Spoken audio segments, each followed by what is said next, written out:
Members of the Newspaper Proprietors Association of Nigeria collectively meeting with President Bola Tinubu for the first time since his inauguration at the banquet of the presidential villa, Abuja. President of the association, Kabiru Yusuf, congratulates the president on his election victory. He raises concerns about the newspaper industry, stressing its role in democracy and as a source of reliable information. We know you face the titanic challenge of reviving the Nigerian economy. But please consider some suggestions that relate to our own industry, but we also think will have multiplier effects. Number one is the inclusion of newsprint and other printing materials in the lists of goods and services exempted under the VAT Order 2020, which category includes books and educational materials. In his response, Tinubu affirms his commitment to media freedom and openness to diverse opinions. I thank all of you for what you've done for this country so far. You've held our feet as politicians to the fire, and we continue to respect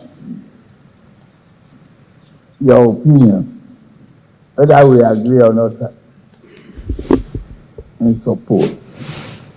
It's been a very rough ride, roller coaster of economic situation in the country.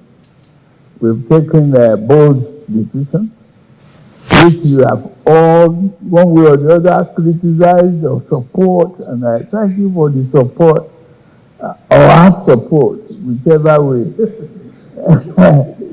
you need. One thing I must say is that I read every paper. I'm grateful to many of you. Without you, I would not be standing here as president.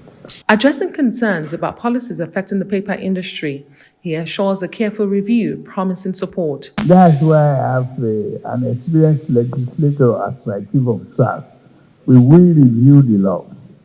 The question of the paper, I believe, is that Nigeria should invest in the paper industry to produce what we need, what we can consume here, and what we can export. He highlights his government's transparency, citing bold decisions and the need to prioritize the poor. We will continue to reinvigorate the economy, re-engineer the economy, retool the economy. It is exceptionally necessary for us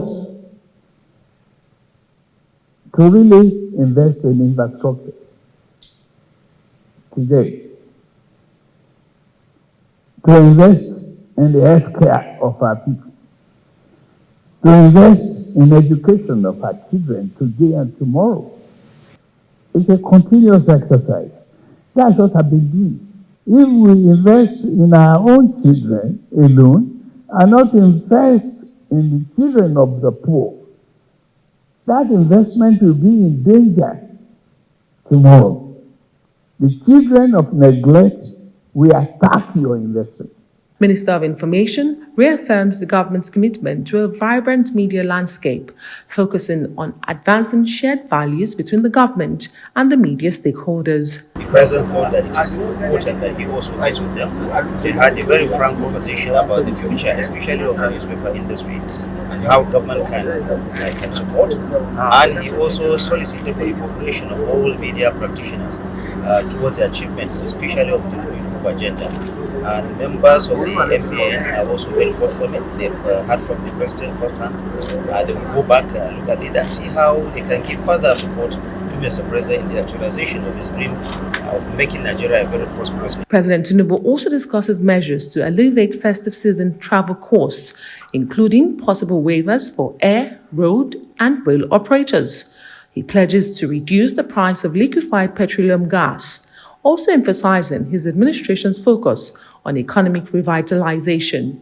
Adesoa Omoruan, Arise News.